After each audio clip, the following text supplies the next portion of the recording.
Hi ವೀಕ್ಷಕರೇ ನೋಡಿ, ಕೊನೆಗೂ ಸರ್ಕಾರದಿಂದ ಪ್ರತಿಯೊಂದು ಗೃಹಲಕ್ಷ್ಮಿ ಯೋಜನೆಯ ಫಲಾನುಭವಿಗಳಿಗೆ 3 ತಿಂಗಳ ಗೃಹಲಕ್ಷ್ಮಿ ಯೋಜನೆಯ ಒಟ್ಟು 6,000 ಹಣನ ಪ್ರತಿ ಫಲಾನುಭವಿಗಳಿಗೆ ಈಗಾಗಲೇ ಸರ್ಕಾರ ಜಮಾ ಮಾಡೋದಕ್ಕೆ ಶುರು ಮಾಡಿದ್ದು, ನಿಮ್ಮ ಬ್ಯಾಂಕ್ ಖಾತೆಗೂ ಕೂಡ ಗೃಹಲಕ್ಷ್ಮಿ ಯೋಜನೆಯ 27ನೇ ಕಂತು, 28ನೇ ಕಂತು ಮತ್ತು 29ನೇ ಕಂತಿನ ಹಣನ ಸರ್ಕಾರ ಏಪ್ರಿಲ್ 13 ಅಂದರೆ ನಾಳೆ ಸೋಮವಾರದಂದು ಕರ್ನಾಟಕದ 28 ಜಿಲ್ಲೆಗಳಿಗೆ 4 ಹಂತಗಳಲ್ಲಿ ಜಮಾ ಮಾಡ್ತಾ ಇದೆ.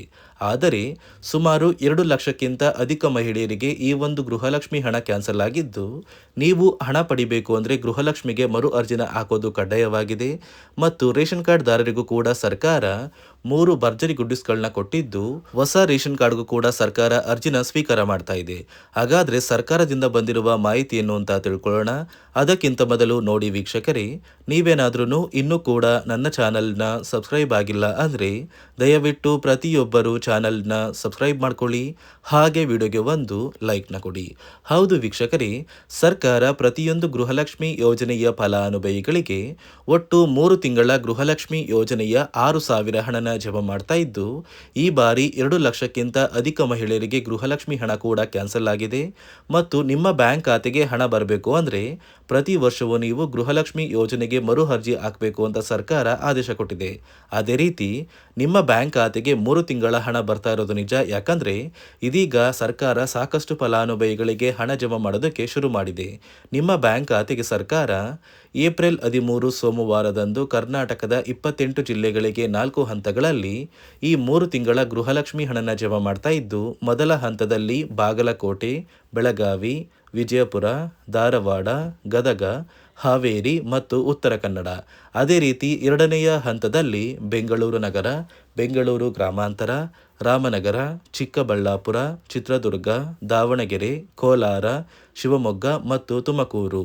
3ನೆಯ ಹಂತದಲ್ಲಿ ಬಳ್ಳಾರಿ, ಬೀದರ್, ಕಲಬುರಗಿ, ಕೊಪ್ಪಳ, ರಾಯಚೂರು, ಯಾದಗಿರಿ ಮತ್ತು ವಿಜಯನಗರ ಮತ್ತು 4ನೆಯ ಹಂತದಲ್ಲಿ ಚಾಮರಾಜನಗರ, ಚಿಕ್ಕಮಗಳೂರು, ದಕ್ಷಿಣ ಕನ್ನಡ, ಹಾಸನ, ಕೊಡಗು, ಮಂಡ್ಯ, ಮೈಸೂರು ಮತ್ತು ಉಡುಪಿ. ಈ ಜಿಲ್ಲೆಗಳ ಪ್ರತಿಯೊಂದು ಫಲಾನುಭವಿಗಳಿಗೆ ಸರ್ಕಾರ ಈ ಬಾರಿ 3 ತಿಂಗಳ ಗೃಹಲಕ್ಷ್ಮಿ ಹಣನ 4 ಹಂತಗಳಲ್ಲಿ ಜಮಾ ಮಾಡ್ತಾ ಇದೆ. ಆದರೆ ನಿಮ್ಮ ಬ್ಯಾಂಕ್ ಖಾತೆಗೆ ಈ ಒಂದು ಹಣ ಬರಬೇಕು ಅಂದರೆ ಗೃಹಲಕ್ಷ್ಮಿ ಯೋಜನೆಗೆ ನೀವು ಮರು ಅರ್ಜಿ ಹಾಕಬೇಕಾಗುತ್ತೆ. ಈ ಬಾರಿ ಸರ್ಕಾರ ಹೊಸ ಆದೇಶನ ಕೊಟ್ಟಿದ್ದು, ಪ್ರತಿ ಫಲಾನುಭವಿಗಳು ಮರು ಅರ್ಜಿ ಹಾಕಲೇಬೇಕು ಅಂತ ಕಡ್ಡಾಯವಾಗಿ ತಿಳಿಸಿದೆ. ಸುಮಾರು 2 ಲಕ್ಷಕ್ಕಿಂತ ಅಧಿಕ ಮಹಿಳೆಯರ ಒಂದು ಹೆಸರನ್ನ ಗೃಹಲಕ್ಷ್ಮಿ ಯೋಜನೆಯಿಂದ ಪಟ್ಟಿಯಿಂದ ಸರ್ಕಾರ ಕ್ಯಾನ್ಸಲ್ ಮಾಡಿದೆ. ಈ ಒಂದು ಮಹಿಳೆಯರು ಮರಣ ಹೊಂದಿದ್ದು, ಪ್ರತಿ ತಿಂಗಳು ಈ ಫಲಾನುಭವಿಗಳಿಗೆ ಗೃಹಲಕ್ಷ್ಮಿ ಹಣ ಬರ್ತಾ ಇದೆ. ಅದೇ ಕಾರಣಕ್ಕೆ ನಾವು ಆ ಒಂದು ಫಲಾನುಭವಿಗಳ ಹೆಸರನ್ನ ಕ್ಯಾನ್ಸಲ್ ಮಾಡ್ತಾ ಇದ್ದೀವಿ ಮತ್ತು ಈ ಏಪ್ರಿಲ್ ತಿಂಗಳಲ್ಲಿ ನಿಮ್ಮ ಮನೆ ಬಾಗಿಲಿಗೆ ಸರ್ಕಾರದಿಂದ ನೇಮಕಗೊಂಡ ಕೆಲವು ಅಧಿಕಾರಿಗಳು ಬಂದು ಪ್ರತಿಯೊಂದು ಫಲಾನುಭವಿಗಳ ಒಂದು ದಾಖಲಾತಿಗಳನ್ನ ಎಂಟ್ರಿ ಮಾಡ್ಕೊಂಡು ಹೋಗ್ತಾರೆ. ನಂತರ ನಿಮ್ಮ ಬ್ಯಾಂಕ್ ಖಾತೆಗೆ ಗೃಹಲಕ್ಷ್ಮಿ ಹಣ ಬರೋದು ಮತ್ತು ವರ್ಷದ ಕೊನೆಯಲ್ಲಿ ನೀವು ನಿಮ್ಮ ಒಂದು ಲೈಫ್ ಸರ್ಟಿಫಿಕೇಟ್ನ ಕೊಟ್ಟು ಗೃಹಲಕ್ಷ್ಮಿ ಯೋಜನೆಗೆ ಮರು ಅರ್ಜಿನ ಹಾಕೋದು ಕಡ್ಡಾಯವಾಗಿದೆ. ಹೀಗೆ ನೀವು ಮಾಡಿದ್ರೆ ಮಾತ್ರ ನಿಮ್ಮ ಬ್ಯಾಂಕ್ ಖಾತೆಗೆ 3 ತಿಂಗಳ ಗೃಹಲಕ್ಷ್ಮಿ ಯೋಜನೆಯ 6,000 ಹಣ ಏನು ಬರ್ತಾ ಇದೆ ಆ ಒಂದು ಹಣ ಬರೋದು. ಈಗಾಗಲೇ ಕೆಲವು ಫಲಾನುಭವಿಗಳಿಗೆ ಈ ಒಂದು ಹಣ ಬರೋದಕ್ಕೆ ಶುರುವಾಗಿದೆ. ಅದೇ ರೀತಿ ನೋಡಿ ವೀಕ್ಷಕರೇ, ನಿಮ್ಮ ಬ್ಯಾಂಕ್ ಖಾತೆಗೆ ಗೃಹಲಕ್ಷ್ಮಿ ಹಣ ಪ್ರತಿ ತಿಂಗಳು ಬರಬೇಕು ಅಂದರೆ ಸರ್ಕಾರ ಕೆಲವು ನಿಯಮಗಳನ್ನ ಜಾರಿಗೆ ತಂದಿದ್ದು, ಈ ನಿಯಮಗಳನ್ನ ಕಡ್ಡಾಯವಾಗಿ ಯಾರೆಲ್ಲ ಪಾಲಿಸ್ತೀರಾ ಅಂತಹ ಫಲಾನುಭವಿಗಳಿಗೆ ಮಾತ್ರ ಗೃಹಲಕ್ಷ್ಮಿ ಹಣ ಜಮಾ ಆಗೋದು ತಿಳಿಸಿದೆ.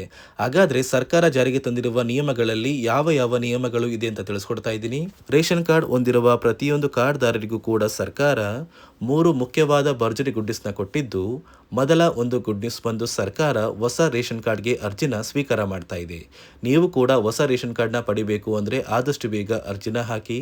ಅದೇ ರೀತಿ 2ನೆಯ ಒಂದು ಗುಡ್ ನ್ಯೂಸ್ ಬಂದು ನೋಡಿ ವೀಕ್ಷಕರೇ, ನಿಮ್ಮ ಒಂದು ರೇಷನ್ ಕಾರ್ಡ್ಗೆ ಸರ್ಕಾರ ಈ ಏಪ್ರಿಲ್ ತಿಂಗಳಲ್ಲಿ ಫೆಬ್ರವರಿ ಮತ್ತು ಮಾರ್ಚ್ ತಿಂಗಳ ಒಟ್ಟು 2 ತಿಂಗಳ ಇಂದಿರ ಕಿಟ್ನ ವಿತರಣೆ ಮಾಡ್ತಾ ಇದೆ.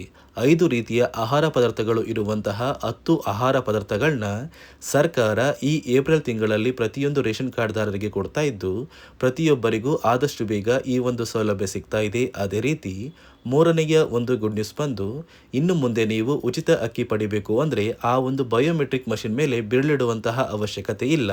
ಯಾಕಂದರೆ ಇದೀಗ ಸರ್ಕಾರ ನಿಮ್ಮ ಒಂದು ಬೆರಳು ಆ ಒಂದು ಮಷಿನಲ್ಲಿ ಎಂಟ್ರಿ ಆಗಿಲ್ಲ ಅಂದರೂ ಕೂಡ ಆ ಒಂದು ಅಧಿಕಾರಿಗಳು ಪುಸ್ತಕದಲ್ಲಿ ನಿಮ್ಮ ಒಂದು ಹೆಸರನ್ನ ಬರ್ಕೊಂಡು ನಿಮ್ಮ ಕಾರ್ಡಿಗೆ ಅಕ್ಕಿನ ಕೊಡಬೇಕು ಅಂತ ಸರ್ಕಾರ ಆದೇಶ ಕೊಟ್ಟಿದ್ದು, ಈ 3 ಗುಡ್ ನ್ಯೂಸ್ನ ಪ್ರತಿಯೊಂದು ಫಲಾನುಭವಿಗಳಿಗೆ ಸರ್ಕಾರ ಕೊಡ್ತಾ ಇದೆ.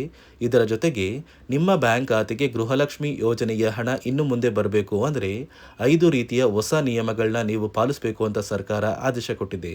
ಅದೇ ರೀತಿ ನೋಡಿ ಸ್ನೇಹಿತರೆ, ಈ ಬಾರಿ ಸುಮಾರು 1 ಲಕ್ಷಕ್ಕಿಂತ ಅಧಿಕ ಫಲಾನುಭವಿಗಳ ಬ್ಯಾಂಕ್ ಖಾತೆಗೆ ಸರ್ಕಾರ ಗೃಹಲಕ್ಷ್ಮಿ ಯೋಜನೆಯ ಹಣನ ಜಮಾ ಮಾಡ್ತಾ ಇಲ್ಲ. ಕಾರಣ ಏನು ಅಂದರೆ, ನಿಮ್ಮ ಬ್ಯಾಂಕ್ ಖಾತೆಗೆ ಡೆಬಿಟ್ ಮೂಲಕ ಹಣ ಜಮಾ ಮಾಡುವಂತಹ ಸಂದರ್ಭದಲ್ಲಿ ಸರ್ಕಾರ ಸಾಕಷ್ಟು ಫಲಾನುಭವಿಗಳ ಒಂದು ಬ್ಯಾಂಕ್ ಖಾತೆಗೆ ಹಣ ಜಮಾ ಮಾಡೋದನ್ನು ಕ್ಯಾನ್ಸಲ್ ಮಾಡಿದೆ. ಯಾಕಂದರೆ ಇತ್ತೀಚೆಗೆ ಹಣಕಾಸು ಇಲಾಖೆ ಜಾರಿಗೆ ತಂದಿರುವ 5 ನಿಯಮಗಳ ಆಧಾರದ ಮೇಲೆ ಪ್ರತಿಯೊಂದು ಫಲಾನುಭವಿಗಳಿಗೆ ಸರ್ಕಾರ ಈ ಒಂದು ಹಣನ ಜಮಾ ಮಾಡ್ತಾ ಇದ್ದು, ಯಾರೆಲ್ಲ ಫಲಾನುಭವಿಗಳು ಈ ನಿಯಮಗಳನ್ನ ಪಾಲಿಸಿಲ್ಲ ನಿಮ್ಮ ಬ್ಯಾಂಕ್ ಖಾತೆಗೂ ಕೂಡ ಹಣ ಜಮಾ ಆಗೋದಿಲ್ಲ. ಹಾಗಾದರೆ ಬನ್ನಿ ಸ್ನೇಹಿತರೆ, ಸರ್ಕಾರ ಜಾರಿಗೆ ತಂದಿರುವ ಆ 5 ಹೊಸ ನಿಯಮಗಳು ಏನು ಅಂತ ನಾನು ನಿಮಗೆ ತಿಳಿಸ್ಕೊಡ್ತಾ ಇದ್ದೀನಿ.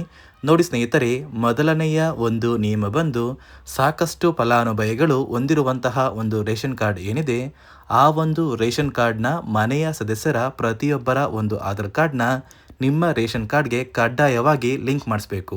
ಅಂದರೆ ಈ ಒಂದು ಲಿಂಕ್ ಮಾಡಿಸುವಂತಹ ಒಂದು ಪ್ರೊಸೀಜರ್ಗೆ ಸರ್ಕಾರ KYC ಅಂತ ಕರೀತಾರೆ. ನಿಮ್ಮ ರೇಷನ್ ಕಾರ್ಡ್ಗೆ ಇನ್ನೂ ಸಹ KYC ಆಗಿಲ್ಲ ಅಂದರೆ ನಿಮ್ಮ ಬ್ಯಾಂಕ್ ಖಾತೆಗೆ ಸರ್ಕಾರ ಮುಂದಿನ ದಿನಗಳಲ್ಲಿ ಗೃಹಲಕ್ಷ್ಮಿ ಯೋಜನೆಯ ಹಣನ ಕ್ಯಾನ್ಸಲ್ ಮಾಡುತ್ತೆ.